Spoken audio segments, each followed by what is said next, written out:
তো বন্ধুরা, পুনরায় চিত্রসাধকে তোমাদের স্বাগতম। আজকে আমি নিয়ে চলে এসেছি একটি চিত্র যেখানে কৈলাস পর্বতকে যথারীতি উপস্থাপনা করা হয়েছে।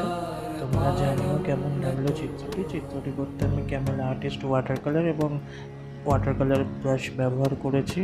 এটি 150 GSM-এর ডোমসের পেপার আছে।